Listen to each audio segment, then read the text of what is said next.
Mugende yanze webale nnyo kunzikiriza okujja okuselebrate olunaku lwange luno nammwe. Webale nnyo nti mwefiiriza okugenda ku ssomero lwa leero mudde mubeere wano nange webale nnyo.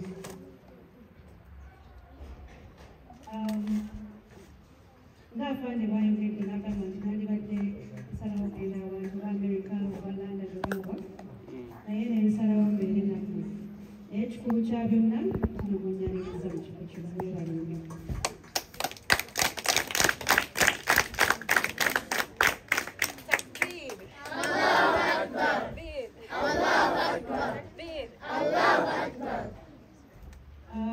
Njagala nakwebaza abantu ab'ekifo kino Hajati naawe ssebo tweyanziza nnyo. Nebaza ku behalf ya the Muslim community. Thank you for taking care of these children. Si kyangu okuba nti okwata bamuleka n'obakuŋŋaanya obeera ng'obalabirira ng'ate naawe olina famire nnyo. Okulabirira famire kintu kikulu nnyo ate kyetaaga maanyi mangi. Naye okuba nti omwami oyo n'omukyala baasalawo babeere nammwe kintu kikulu era twebaza Allah. Era Allah tumusaba nti abongere amaanyi, abongere buli kimu kye mwagala era obwedda tuwuliriza bye mwetaaga. Tusaba Allah akkirize okusaba kwaffe tusobole okuba nti abaana bano bweyongera okubalabirira. Wamisale ababadde n'ebyokukola bingi olwaleero naye asazizzaamu buli kimu ekitunagamba omanyi bwe kiba nga baana basiraamu baana bamulekwa tugende tubalaba. Era nagamba singa obadde muziggo oba kwata oba biki otusaandikirenayo asazeewo nange kankwerekere ekigye mbalabira. Takbir! Allahu Akbar! Allahu Akbar! Nebaza nnyo abaana bagagamansana webale nnyo okufiirwa okwefiiriza olunaku lwammwe ne mujja mukulekiriza olunaku.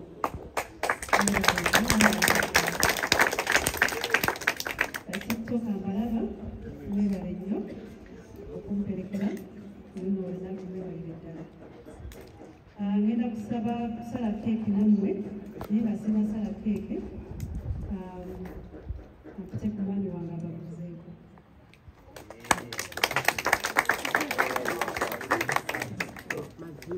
Assalamu alaikum warahmatullahi wabarakatuh. Wa alaikum salam warahmatullahi wabarakatuh. Njagala kusooka kwebaza Allah olw'okuba nti atusobozesezza ffenna okubeera wano olunaku lwaleero nga tuli balamu. Njagala kwebaza Allah olw'olunaku lwaleero olw'obulamu bwa mukyala wange, achievement gyatuuseeko ey'obukulu tumukubireko mu ddalo Allah. Olunaku lwaleero okucelebratinga birthday eno nga tuli wano bayitawo ndejje kanyanya. Kiri remarkable nnyo gye ndi nga omwami wa Zwena era nga Musasali lwansonga nti nze bino bye bintu ebimpa obulamu. Abalala gye banoonyeza ebirala amamotoka, ebizimbe, ennyonyi, naye nze okuyamba n'okuddiza abantu kikimpa gaasi antambuza. Era en organization nabadde sigimanyiiko entegeke neyaleero era mu mangu ddala kanneebaza abaana ba Government Family ne Amber Heart Foundation wabula mukyala wange lwansonga nti be bakoze initiative eno okulaba nti kino kikolebwa olunaku lwaleero.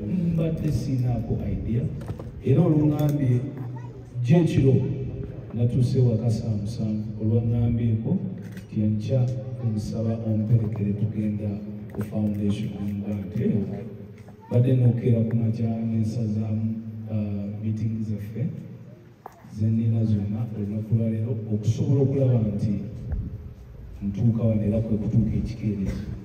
era awo kikeerezi tusaba ensonyiwe naye ensonga ebadde bweki kakati fasi lyawo kwongera okwebaza Hajati Nadia Senka Eliya Salifa Abakari Musa ne koligo wange bwe tukola ffenna nti essanyu ly'okubeera omunnauganda kwe kulaba nti tuyambagana era nga tukolagana ng'abannauganda. Njagala tubakubireko engalo olw'okuvaayo nemukola foundation okusobola okuyamba bannaffe abalina ebyetaago nga bino. Ogenze nomentioninga Haji nti oba Hajati agambye nti foundation eno si abaisiramu bokka naye abaana enfunzi abatalina bazadde abalina omu abatasobola ne bebalonze bebaba balina naye nga beetaaga buyambi. Kwegamba ekyo nekikulaga nti kivudde mu ddiini batulaga kifuuse ky'abannauganda. Njagala olunaku lwaleero okulucelebratinga mu ngeri ey'okwongera okuyigiriza abatulaba mwenna ku social media. First of all era kangende maaso nebaze mwenna bannambeemu bannamawulire batudde mu nsi abasooka tebakyali abaluli. Today bannamawulire abasookera ddala be ba tiktokers era njagala kubeebaza nnyo mwenna ba tiktokers okuba nti enawulidde nti Mamizu ajja wano ne mugobere. Njagala message eno egende eri abalaba TikTok ne amawulire amalala gonna nti bannange buli we mulabanga Pepe Cool oba family ye tugenze maaso mu nsonga zino tekitegeeza nti tulina but rather tulumirwa wamu ne bannaffe ababa babeera mu bizibu ebyo ebiseera ebisinga. So tuddayo emabega ne tugamba akatono ke tulina katukakole ki katukagabane n'abo abatusinga ku bwetaavu. Enkulaakulana y'eggwanga terigenda kukulaakulana mulundi gumu nga kitole no naye kamukamu gwe gujja okuba omuki omuganda nti buli muntu ayambibwako buli lwava mu mbeera eyo embi oyo ensi yaffe Uganda oba gavumenti yaffe eba efunyeemu development y'omuntu oyo. Ojja kwesanga nga bwe tuba n'abagagga 1,000 singa buli bagagga 1,000 bayambayo omuntu omu kitegeeza eggwanga liba lifunye abantu 1,000 baba bayambiddwako. Bwe mpulira ebigambo bya school fees nempulira ebigambo by'okwebaka ndabira ddala ng'ebintu bino bisoboka naye lwakuba nti abantu tebakiteekamu mwoyo okukola ki okubikwatako. So n'olwekyo njagala kusaba nti engeri gye nabadde saategedde kiki kigenda mu maaso ngenda kwerowooza tulabe kiki kye tusobola okukola. Saagala kusuubiza byesobola naye ninawo bimmanyi nti nze nga Pepe Cool ebyo binnyangwira okukola. Ekisookera ddala ndi musanyufu era nti tuyimiridde mu ddiini yaffe ey'Ekiyisiraamu. Ekyo kijja kuyadde baana bonna bajja naye mu ddiini y'Ekiyisiraamu nti nno eno foundation esoose gye ngenzeeko nga eddiini ey'Ekiyisiraamu ekulembeddwa era nsuubira nti nno wano wajja kubaawo akabasa akagenda okusooka eri bamaseeka bamufuti baani nti nno Pepe Cool agenda bakuŋŋaanya tulabe kiki kye tusobola okukolera foundation eno okusinga otubuulirira obubuulirizi oluno tugende mu action.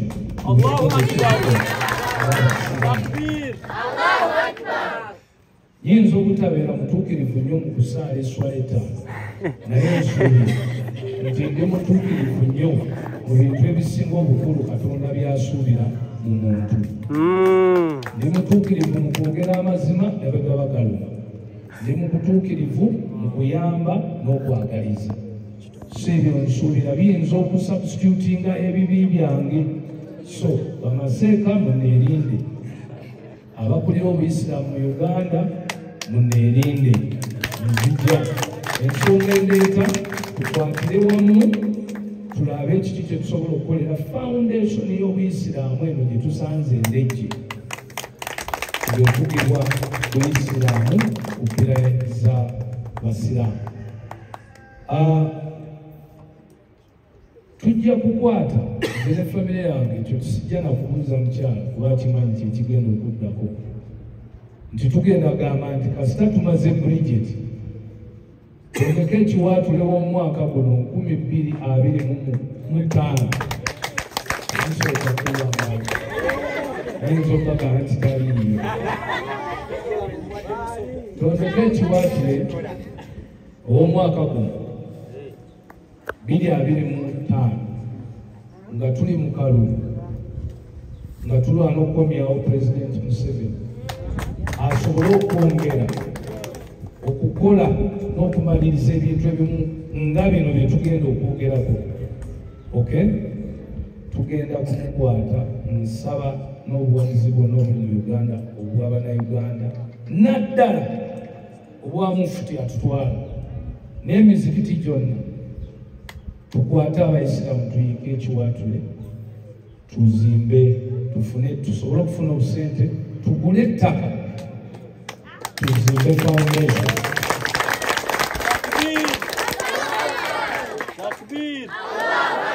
Ngenda kiddamu nti Omuyisiraamu ali ayinza okugamba nti nze sigenda mu ndongo kati eno tegenda kuba ndongo eno kugenda kuba kuddiza kuno kugenda kuba kuyamba abaana baffe abaana b'Obuyisiraamu kuno kugenda kuba kutoola kuyamba bamulekwa nga tukozesa ekivulu abasinga kyemwali mulabanga ekya sitaani naye oyo Allah kati gwe tugenda okukola ki okuyitamu okusobola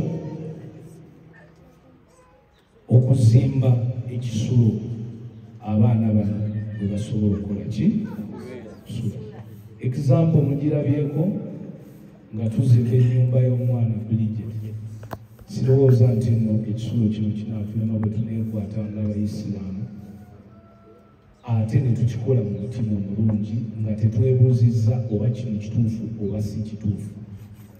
Ku Idi eno nalabye abantu nga bakomplaininga ku batali Bayisiraamu ababadde mu mizikiti. Kunze nyinza okuddako wabbali ne ŋŋamba nti Allah ayita buli muntu, Allah ayagala buli muntu ayiga eddiini ey'Ekiyisiraamu. Kyetuyinza okunenya y'ensonga mu mutima gw'omuntu nti ozzeebwa Allah oba ozzeebwa bibyo kyekyokka, ate ekyo tewali muntu yenna akimanyi okuggyako ng'oyingidde mu mutima gwaki. So tulekeraawo okukyojjagana, simanyi ono yakoze ati ono yakoze ati. Tukole ebintu ebikyusa obulamu bwa bannaffe n'obwaffe. So n'olwekyo tondeka ekiwaatule 2025 tuzimbire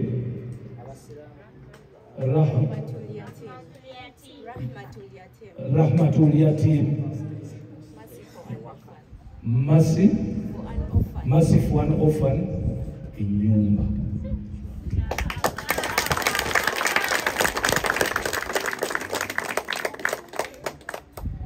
Bwe nnaasukaawo nja kuba nandaze naye nga mu bino byonna sijja kuva waggulu wano nga seebaziza Pulezidenti waffe ow'eggwanga Pulezidenti Museveni.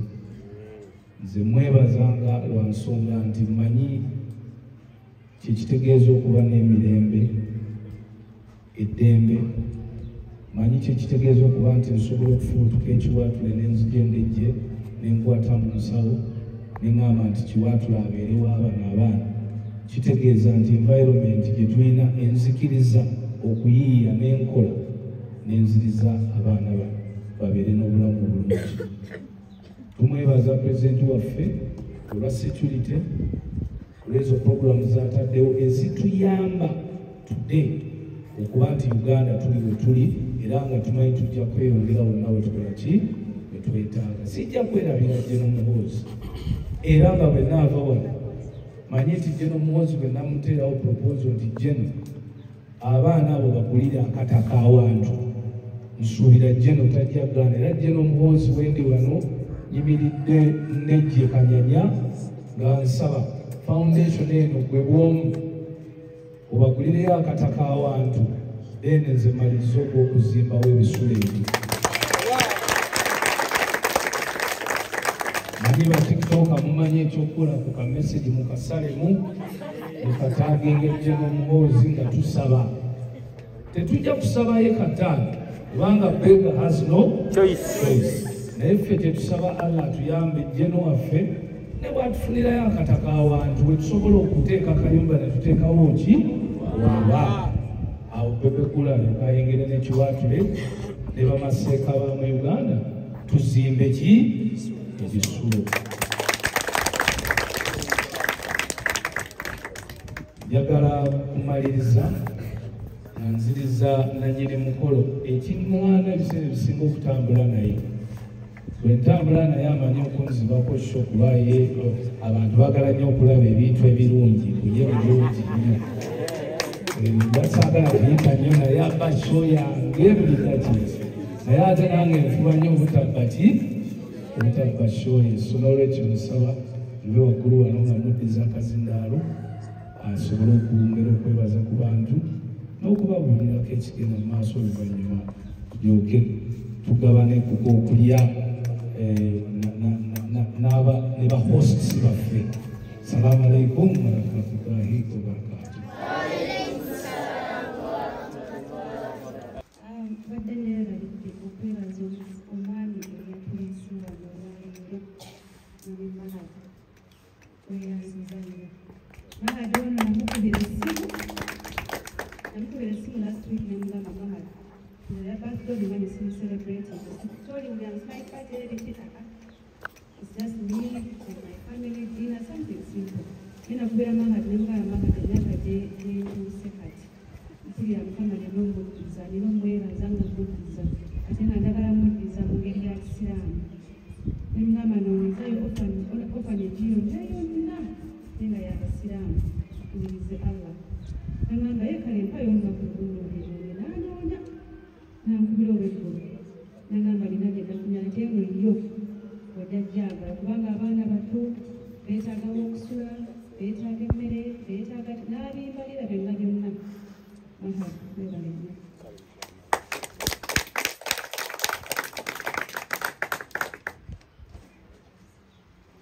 Kanyongere neyanze Ndagaano family webale okuba nti ekintu kikwasaganyizza. Nsookera ddala okwebaza Judith Kyosiimire.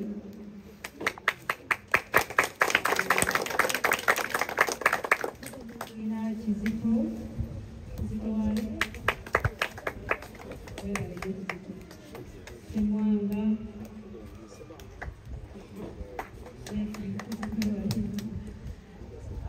tulina Nana webale nnyo Sewa webale nnyo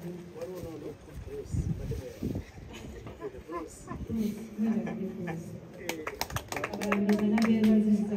Kansinga okwebaza nammwe abaana mwebale okubeerawo, mwebale okutta olunaku lwammwe ne mujja ne musiragazina nange. Tubaleetedde ffe Ndagaano family si nze zekka. Ndagaano family nga Amber Heart Foundation tubaleeteddeko ku birabo biri awo emabega. Then badde basaba tusale keeki ffenna tuleke tubaleke okuleeta.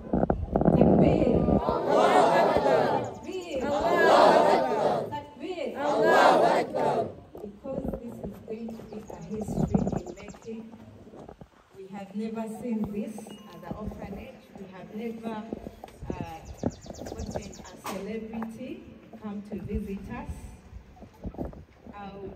Alhamdulillah, I don't know, I don't have much words to say, because it's all in the heart. But alhamdulillah, you're here. I would like to give you an overview about this orphanage. Nadia Jaffa is the one standing by you, in front of you, and the founding director of Rahmatul Yatim. It's called Rahmatul Yatim, Mercy for an Orphan. And my other fellow directors, one of them is here, is called Abubakar Musa Musoke. He's seated right there. Assalamu alaikum.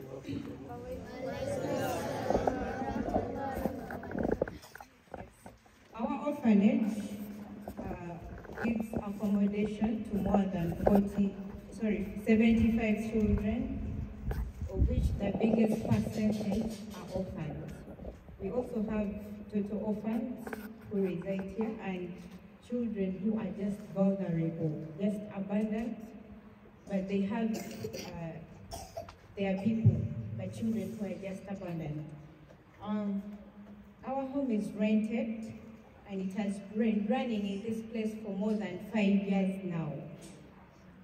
For more than those 5 years, we have been moving and facing a lot of challenges. However much the challenges that we've been facing, we have stayed up to date because of the passion that we have, the passion for taking care of young children like this one. We have children from 3 years up to 18 years.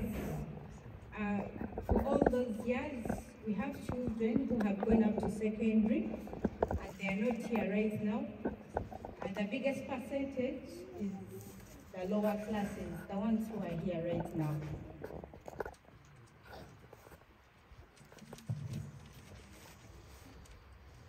Most of our support has been coming from brothers and sisters, individuals from the society, and then well-wishers. Tusanyuse okutufisizaawo akadde ku lunaku luno olukulu olw'amazaalibwa ga maama waffe, mukwano gwaffe maama Zuwena Sally Baby Cool. Tusanyuse nnyo n'obwetoowaze okulaba nti tufunye abagenyi ab'enkizo ate bakwano baffe. Bebe mwannyinaze mukwano gwange, nze bulijjo nkusanga eri mu bitiibwa byaffe, naye mbadde simanyi nti nno osobola otukyalirako wano Maze Foundation, Maze Orphanage, okucelebratinga naffe birthday ey'omukyalo omulungi Mukama gwe yatuwa omutima omulungi Zuwena. Mwandibadde muli London, muli America, muli wa, naye okulaba nti musazeewo okujja okulya naffe birthday ne ba orphani bano. Tweyanziza nnyo, tweyanzeege. Neeyanziza nnyo Kagambel family okujja okuwerekera ku maama Zuwena okucelebratinga naffe birthday n'otukyalirako n'otwagaliza ebirungi ng'abafumba.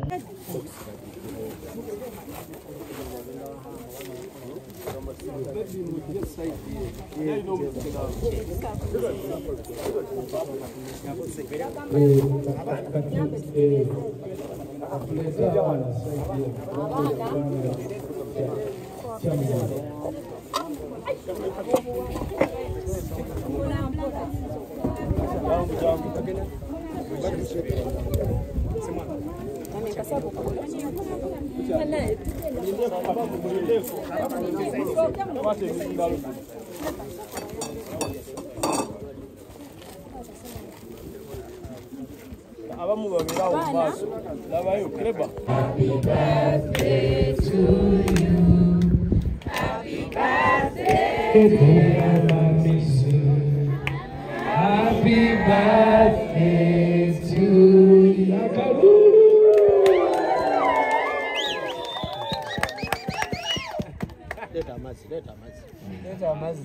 Kati awo ndowooza omugole waffe anti yasinga okusala keeki.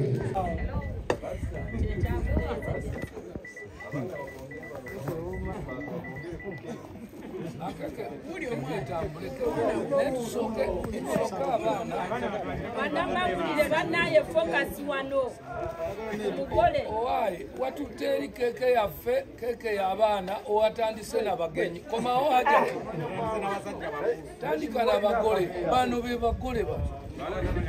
Ate gwe wagenze mube wazinamu. Mwaka komando mdogo.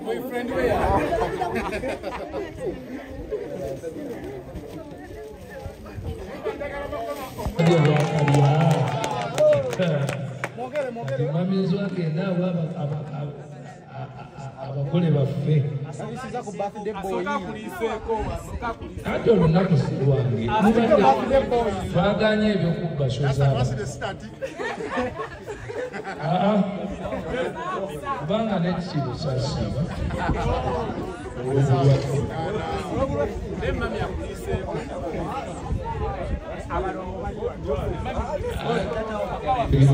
mwagala ebyanjwanjwa olabye ebizibu abantu baleetera sigenda kukabawaako ayagala bizibu